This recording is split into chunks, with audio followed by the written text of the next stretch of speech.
Student को good afternoon. UG senior Saraswati group में मैं आरती हूँ। मैं एजुकेशन थ्योरी क्लासेस हम आपको पढ़ा रहे थे, यूनिट 9 पढ़ा रहे थे, ठीक है। तो इसमें हमने जो है आपको फर्स्ट क्लास करा ही दिया है, ठीक है। यूनिट आप याद कर लीजिए कि क्या है, शैक्षिक प्रबंधन प्रशासन एवं नेतृत्व अध्याय हम फर्स्ट पढ़ा रहे थे, जिसमें हमने फर्स्ट क्लास करा दी है। सेकंड क्लास होगी मतलब प्रथम अध्याय में, ठीक है। शैक्षिक प्रबंधन प्रशासन, तो ये हमने आपको पढ़ा दिया है। हमने तोड़ तोड़ के शब्दों को पढ़ा दिया है। प्रशासन बता दिया, प्रबंधन बता दिया, शैक्षिक बता दिया। इसके बाद हमने आपको जो है शैक्षिक प्रबंधन और शैक्षिक प्रशासन हमने आपको बता दिया है। और जो इंपॉर्टेंट टॉपिक आपके शेष रह गए हैं, जो पूछे जाते हैं पेपर में, ठीक है, उनको हम आज की क्लास में कवर करेंगे, जिससे पोस्ट कार्ड भी दिए गए हैं, ठीक है। तो यहाँ पे हम बात करते हैं, देखिएगा, शैक्षिक प्रबंधन शैक्षिक प्रशासन हमने पढ़ाई दिया है, तो बार बार इसको नहीं पढ़ाएंगे, ठीक है। और यहाँ से ये एक आपका इंपॉर्टेंट टॉपिक है, ये इसको एक नज़र में देख सकते हैं थोड़ा सा, क्योंकि शब्दों को आपको आना चाहिए। संस्थानिक निर्माण, ये संस्थानिक निर्माण का अर्थ क्या है, तो किसी संस्था, ठीक है, किसी संस्था की संरचना योजना निर्माण करना होता है। तो इतना आपको ध्यान रखना है। संस्थानिक निर्माण क्या होता है, जैसे किसी संस्था का निर्माण करते हैं, ठीक है, योजना बनाते हैं, संरचना बनाते हैं, जैसे स्कूल हो गया, संस्था मतलब, ठीक है, अस्पताल हो गया, सरकारी कार्यालय हो गए, ये सब हो जाएगा। और यहाँ पे आप देखिएगा, ये आपके लिए इंपॉर्टेंट टॉपिक है, पोस्ट कार्प के सिद्धांत, ठीक है। तो यहाँ से देखिएगा, पोस्ट कार्प क्या होता है, एक प्रबंधन सिद्धांत है जिसे लूथर गुलिक और लिंडेल उर्विक ने प्रतिपादित किया है। तो आपको ध्यान रखना है, ये किनके द्वारा दिया गया है, लूथर गुलिक द्वारा, ठीक है, ये आप याद रखिएगा, लूथर गुलिक याद रखिएगा। और इसमें पी से क्या होता है, योजना हो जाएगा, प्लानिंग, ठीक है। तो आप इसको अच्छे से पढ़ सकते हैं अपने समय के हिसाब से, ठीक है। पी से प्लानिंग हो जाएगा, सीक्वेंस में लगाने को आ जाता है।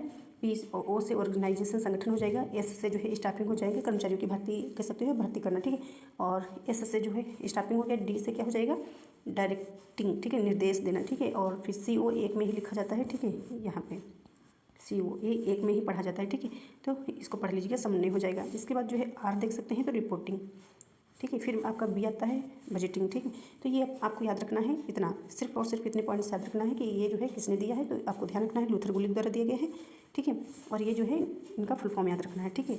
यानी कि प्लानिंग हो गया, और ऑर्गेनाइजेशन, स्टाफिंग, ठीक है, और ये क्या दिया गया है, डायरेक्टिंग, ठीक है। पूरा आप याद कर लीजिएगा, इंपॉर्टेंट है आपके लिए।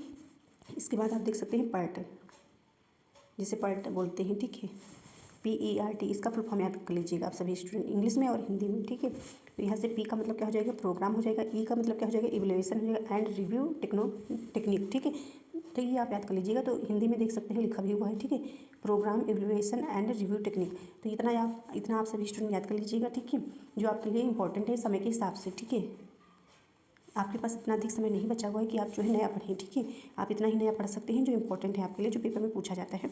और ये टॉपिक हो जाएगा SWOT, जिसे हम पढ़ते हैं, ठीक है, एनालिसिस। तो ये शॉर्ट विश्लेषण, एक राजनीतिक योजना तकनीकी है, यानी कि ये जो होता है एक राजनीतिक योजना तकनीकी है, जिसका उपयोग किसी संगठन यानी किसी संगठन परियोजना की ताकत, कमजोरियों, अवसरों और खतरों का मूल्यांकन करने के लिए किया जाता है। तो इतना आपको ध्यान रखना है कि ये शॉर्ट विश्लेषण क्या होता है। तो आपको ध्यान रखना है, ताकत, कमजोरियों, अवसरों, खतरे का जो है मूल्यांकन करने के लिए किया जाता है, ये ध्यान रखिएगा। तो ये फुल फॉर्म याद कर लीजिएगा इसी प्रकार से आप। तो ये फुल फॉर्म क्या हो जाएगा, यहाँ से देखिए, S का मतलब क्या हो जाएगा, स्ट्रेंथ यानी ताकत हो जाएगा। W का वीकनेस हो जाएगा, ठीक है।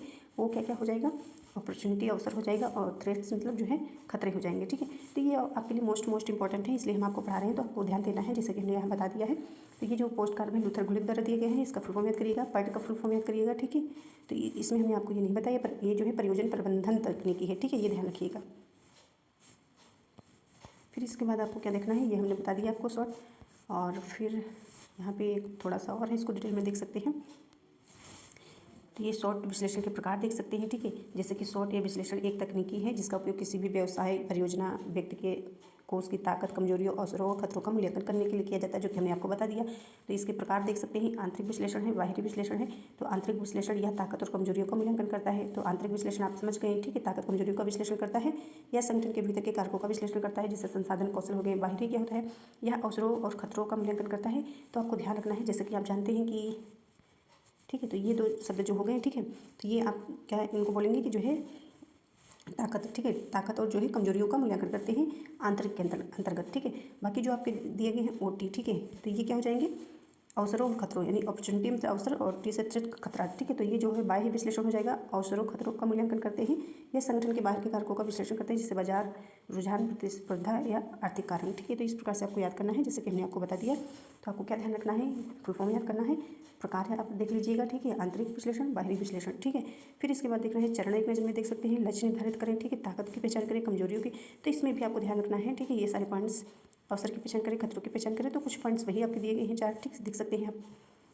बाकी लक्ष्य निर्धारित और रणनीति विकसित करें। तो इस प्रकार से आपको ध्यान रखना है।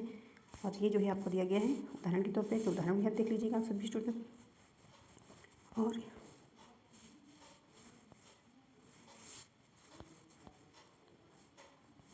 ये देखिएगा संगठनात्मक विकास क्या है, ठीक है। तो इसको भी एक नज़र में आप देखिएगा, ये क्या है संगठनात्मक विकास। तो ऑर्गेनाइजेशनल, ठीक है, डेवलपमेंट होता है। तो एक निरंतर प्रक्रिया है जो संगठनों को उनके प्रदर्शन में सुधार करने, उनके लक्ष्यों को प्राप्त करने में मदद करती है। तो आपको ध्यान देना है, विकास का मतलब आप जानते हैं, संगठन मतलब जानते हैं। तो यह एक निरंतर प्रक्रिया है जो संगठनों को उनके प्रदर्शन में सुधार करने और जो है लक्ष्यों को प्राप्त करने में मदद करती है। यह प्रक्रिया विभिन्न दृष्टिकोणों और हस्तक्षेपों का जो है उपयोग करके संचार प्रक्रिया और प्रबंधन को बेहतर बनाने पर केंद्रित होती है। तो ये ध्यान रखना है। तो ये चरण दिए गए हैं कि, और यहाँ से देखिएगा डिफरेंस आप देख सकते हैं। यहाँ से देखिए, यहाँ पे लिखा हो, यहाँ नहीं लिखा है, यहाँ से देखिएगा ये। तो ये देखिएगा संगठनात्मक जो है अनुपालन, ठीक है, और विकास। तो नियमों का पालन करना हो जाएगा संगठनात्मक अनुपालन में, नियम विनियमों नीति हो जाएगा, ठीक है, कानूनी नैतिक व्यवसाय हो जाएगा। और इसमें विकास संगठनात्मक संगठन में सुधार हो गया, ठीक है, संरचना संस्कृत प्रक्रिया हो गया, सामाजिक मनोविज्ञान व्यवहार विज्ञान हो गया। तो ये सारे टॉपिक्स इसमें आते हैं। तो ये थोड़ा थोड़ा आप एक नज़र में पढ़े रहेंगे तो आपको जो है पेपर में आसानी रहेगी करने में, ठीक है। बाकी कुछ और टॉपिक्स भी एक नज़र में देख लीजिए। ठीक है, टॉपिक ऐसे देख लीजिए, मुक्त वातावरण क्या होता है। यह वह जगह है जहाँ व्यक्ति को बिना किसी बाधा नियंत्रण के अपने तरीके से जीने अनुभव करने की स्वतंत्रता होती है, मुक्त वातावरण होता है, ठीक है।